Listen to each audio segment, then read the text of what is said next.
us. Lord, we pray from every evil,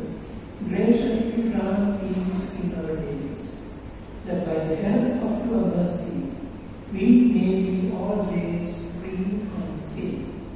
and safe from all distress, as we await the blessed hope and the coming of our Saviour, Jesus